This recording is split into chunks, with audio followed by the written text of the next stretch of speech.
Apakah saya sudah benar? Kalau belum ya diem aja, koreksi diri. Nggih. Jangan merasa paling pintar kalau belajar. Jangan merasa paling hebat kalau sudah menjadi murid. Jangan lalu meremehkan, merendahkan murid-murid yang lain. Bahwa itu salah kaprah. Terus belajar introspeksi diri. Kan seperti itu. Hidup di dunia ini loh. Kalau tidak selamat loh, sia-sia sampai hidup. Hanya menuruti kesenangan nafsu duniawi saja. Disiksa nanti sampean kalau masuk kubur. Karena ketika nanti kita masuk ke dalam kubur akan ditanya, siapa engkau? Itu yang menanyakan bukan siapa-siapa. Yang menanyakan rohani kita. Ingat gak kamu ini, badan jasmani, siapa yang kau tuhankan selama hidup di dunia? Karena tidak bersatu jasmani rohani. Karena rohani selalu mengajak ibadah kepada Allah, jasmani selalu mengajak kesenangan makanya terpisah. Disitulah sampean hancur lebur, disitulah sampean akan disiksa. Masih ingat pelajaran? Badan rohani menangisi badan jas. Masih ingat lah. Kenapa menangisi? Karena badan jasmani tidak mau diselamatkan, mengikuti sensasi-sensasi kesenangan indrawi. Sampean nggak akan bisa tajali sampean kalau terus merasakan kesenangan duniawi ini loh. Inilah miliknya Allah lah. Itu dijaga kesadaran terus. Sampean berjalan ini yang menjalankan Allah. Sampean melihat ini yang memperlihatkan Allah. Sampean bisa mendengar ini yang memberi pendengaran Allah. Makanya banyak diamnya aja, jangan banyak tingkah. Jadi manusia. Kalau banyak tingkah pasti banyak salah. Itu loh maksudnya. Kalau jadi murid ya harus hijrah totalitas. Kalau sampai tidak berubah sekarang, kapan saya mau tanya? Sedang yang mengetahui jalan pulang itu hanya orang-orang yang sudah menjadi kekasih Allah Ta'ala. Yang sudah dekat betul dengan Allah itu yang diberitahu pulangnya. Ya sedang kita ini belum. Kapan? Saya tanya, mau hijrah? Hijrah kepada yang lebih baik. Kan seperti itu. Hijrah itu dari gelap menuju pada yang terang. Memang manusia itu tidak ada yang baik semua. Termasuk saya pun tidak baik. Tapi kita diberi hidayah untuk hijrah. Kenapa tidak dipakai? Kan seperti itu pertanyaannya. Kalau diberi hidayah berarti diberi ilmu pemahaman. Tapi kenapa tidak dipraktekkan? Nanti yang menyesal siapa? Yang menyesal yang menyanyiakan hidayah itu sendiri. Hidup itu jangan menuruti kesenangan nafsu indrawi. Saya katakan, murid itu harus belajar berpuasa ilmu. Puasa ilmu itu apa? Tidak memakai semua sifat yang tidak baik, yang merupakan sifat nafsu 4. Ya, itu puasa ilmu. Dan puasa ilmu itu dijalankan di tengah keramaian manusia. Bukan bertapa masuk ke dalam kamar selama 40 hari 40 malam. Bukan. Bukan masuk ke dalam gua di tengah hutan. Bukan. Itu namanya bukan puasa, itu namanya. Itu tidak mau diganggu oleh manusia. Sedang puasa yang sesungguhnya inilah puasa di dalam keramaian. Bagaimana kita belajar menghadapi pergerakan nafsu-nafsu manusia yang menguji kita. Kita harus bersifat sabar. Sabar itu bisa didapat dengan ilmu ikhlas. Ikhlas bisa didapat dengan ilmu kenal diri. Kalau sudah mengenal diri, kenapa kita tidak ikhlas ketika diuji? Wong kita tidak punya apa-apa. Nggih. Sampai diuji sakit, banyak mengeluh. Itu badannya milik siapa coba? Miliknya Allah. Tapi karena kita cinta, kita takut mati. Manusia kan kalau banyak mengeluh kan takut mati manusia ini. Sudah sering saya katakan, kalau takut mati nggak usah hidup. Kok repot? Nggih. Berani hidup, berani mati. Wong hidup mati itu ada di kekuasaan Allah. Hidup mati yang memegang Allah. Nggih. Sampean karena takut tuh karena menyayangi diri sendiri. Nggak merasa. Bagaimana mau tajalli? Tajalli itu puncak kesadaran kembali ke yang tiada, bahwa yang ada Allah dan Rasulnya. Kita hanya menjalani kehidupan, menjadi saksi. Ini loh kebesaran Allah. Oh, ini ternyata loh jalan mengenal Allah. Makanya sampai dizahirkan di dunia karena Allah ingin dikenal. Maka belajar mengenal diri. Ilmu ini untuk membacakan diri kepada masing-masing murid. Sampai itu perwujudannya sifat Allah. Sampai itu mempunyai nama dari orang tua itu hanya sebagai tanda. Maka hidup di dunia yang amanah, hidup di dunia yang istiqomah. Niatkan untuk selalu hijrah. Karena hidup tiada artinya kalau sampean tidak hijrah. Hidup tiada artinya ketika kita tidak memperbaiki diri. Sampean ini terkadang kan seperti ini. Tahu sifat yang tidak baik yang ada di dalam diri, tapi tidak mau memperbaiki ini lah. Ini yang jadi masalah. Berarti kita tidak sami'na wa ta'na. Berarti kita tidak taat sama Allah. Nggih, renungi aja diri masing-masing. Nggih. Siapa yang tidak mau berubah di sini? Berarti itu tidak taat sama Allah. Berarti tidak meneladani Rasulullah. Jadi nanti di padang mahsyar jangan mencari syafaatnya Rasul. Sampean di dunia enak-enak saja, tidak meneladani sunnah Rasul. Di padang mahsyar sampean teriak-teriak umatnya Rasul, apakah ya diakui? Ya enggak. Dikatakan nanti di padang mahsyar itu umatku akan bercahaya di kening dan kakinya. Kenapa bercahaya? Karena sudah tembus keimanannya.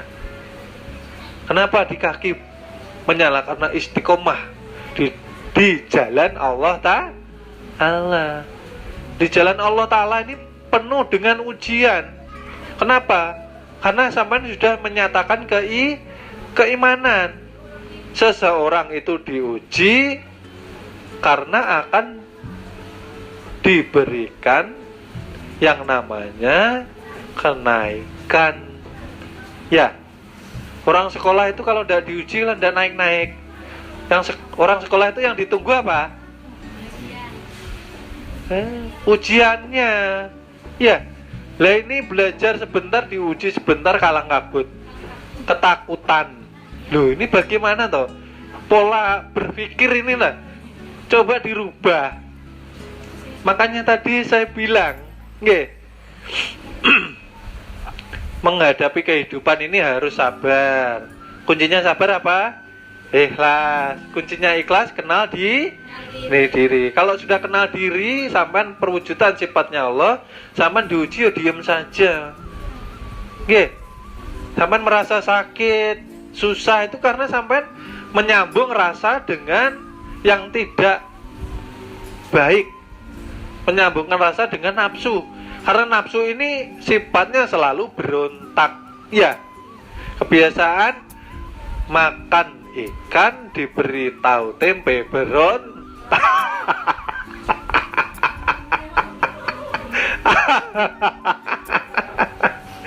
Kan seperti itu. Nggih. Sampean mau diberi tahu tempe kah, kerupuk sama sambel kah? Diam aja. Nggih. Allah yang menghidupkan. Karena bukan makan ini sebabnya kita hidup. Ya. Bukan minum kita sebabnya hidup. Sebabnya hidup itu karena ada daya hayat. Sampean masih ingat dilahirkan di dunia dengan makanan minuman atau dengan makanan minuman atau dengan yang lainnya? Sampean lahir ini dengan apa?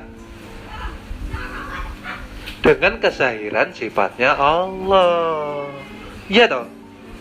Kalau tidak hidup, bagaimana? Kalau tidak ada ruh dan nyawanya, nggih. Makanya belajar yang tekun, ya. Setelah mendengarkan kajian, dipraktekkan di rumah. Kan seperti itu. Maka akan tercapailah kehidupan, kebahagiaan dunia dan akhirat. Maka sudah dikatakan, sampai masuk perguruan ini pasti diuji. Diuji apa? Sedikit ketakutan, sedikit kekhawatiran, sedikit kelaparan, sedikit kemiskinan. Ya, sedikit saja.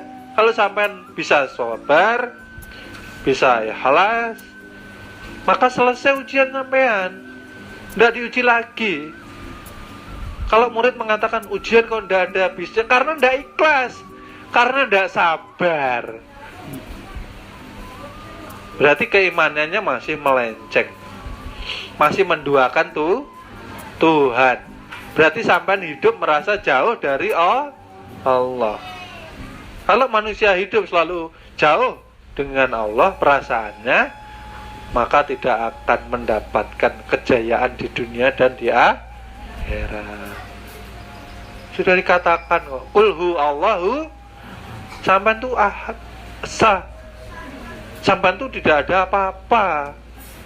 Maka dikatakan kalau orang sudah mengenal diri, maka akan keluh lisannya, tidak banyak ngomong, banyak ibadah. Kalau masih banyak bicaranya berarti belum kenal Allah Ta'ala. Kan seperti itu. Nah, kalau orang tidak mengenal ilmu kenal diri, maka moralnya, akhlaknya akan merosot. Menjadi manusia yang rusak. Kenapa? Karena mengikuti sifat hewaniyah, sifat setaniyah. Tinggal memilih sekarang. Hidup adalah pilihan, umur adalah kesempatan. Sampai umur sudah berapa? Sudah setengah abad. Kapan berubah? Saya bertanya. Kalau tidak sekarang diniatkan kapan? Pelan-pelan guru. Ya, yang penting istiqomah aja. Kalau sudah bilang pelan-pelan tuh pasti harus ada perubahan. Jangan pelan-pelan terus santai-santai saja. Nah, ada targetnya. Iya toh. Hati ini loh, bersihkan hati.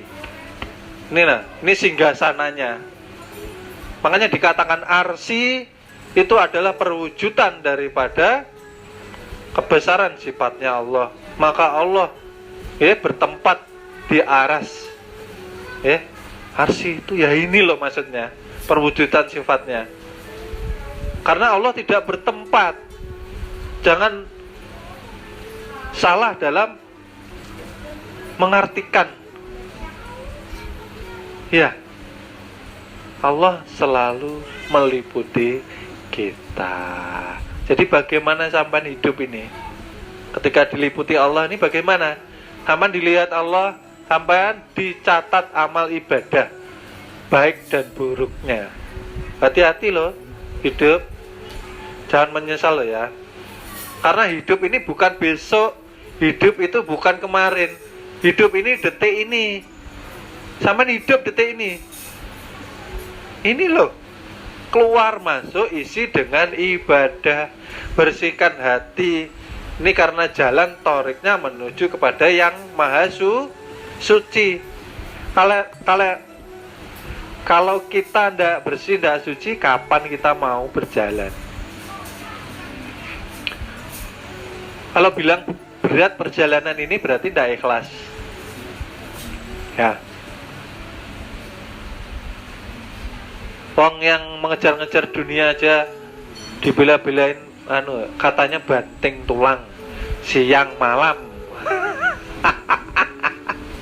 Yang dibanting ya apa? Itu. Ya. Wong bekerja ya Allah serta menyertai. Ya. Kok perasaannya tuh kesadaran dibangun, kesadaran ya. Sampai selalu bersama Allah, sampai selalu bersama Rasulullah. Ketika mengucap yang baik, kalau tidak bisa mengucap yang baik, stop, diam, jangan berucap. Karena ini kalamnya siapa? Kalamnya Allah. Berucap itu yang meneduhkan, yang membahagiakan, yang mencerahkan. Ya, selain itu nggak usah berbicara. Ya, mengagungkan sifat-sifatnya Allah. Ya toh, hidup ini loh. Yang sudah tidak hidup ini loh, di alam kubur ingin dihidupkan, ingin ibadah kepada Allah, ingin taubat. Sedang kita yang masih hidup, kok tobatnya kok santai-santai saja ini. Ya. Maka dikoreksi lagi. Diri perwujudan sifat Allah zahir batin. Maka jangan dibuat yang tidak baik. Itu pesannya, itu aja sederhana. Kalau sampean berbuat yang tidak baik, sampean melanggar perintah Allah. Kalau sudah melanggar perintah Allah, siap-siap Allah akan menegur kita, Allah akan menghukum kita. Ya, kebahagiaan kita ini kan satu aja. Ketika kita sudah tajali sampai kesadaran diri bahwa kita fana itu kosong. Kalau kosong nggak usah ngurusi diri sendiri. Allah yang sudah mengurusi. Kok repot dengan hidup gitu loh. Kok repot hidup. Sampai itu loh, kasihan ya. Ya Allah ya Rabbi. 3 nama suci sudah dijabarkan untuk membaca diri kita setiap hari, gitu. Yang pertama dibaca. Kesadaran sampean di mana? Harusnya kesadaran kita tiada nama suci yang pertama. Yang kedua menyatakan bahwa kita ini bercahaya. Karena cahayanya siapa? Cahayanya daripada nur zat, nurullah. Maka kita diberikan 7 sifat. Sifatnya Allah yang kita emban, maka kembalikan. Kalau dikembalikan jangan dipakai semena-mena. Kan sederhana toh, simple. Ilmu perguruan ini. Sampean banyak ibadah tidak punya ilmu kenal diri, ya sia-sia. Gitu loh. Bacaan Al-Quran sampean hebat. Ibadah syariat sampean hebat. Tapi sampean masih mengakui itu ibadah sampean. Percuma. Kebanyakan umat sekarang itu terpesona dengan penampilan, terpesona dengan suara. Mendengar suaranya orang yang hafiz Quran, bukannya pelajarannya yang direnungkan, tapi terpesona dengan suara makhluk. Suara makhluk ini siapa yang mengeluarkan kalau tidak ada ruh? Kan harusnya bisa berpikir seperti itu. Hafiz itu bagus, belajar ilmu syariat itu harus, tapi kan harus disempurnakan akidahnya dulu. Bersyahadat menyatakan kezahiran sifat Allah kok masih dipakai semaunya. Ini kan yang jadi masalah. Nggih.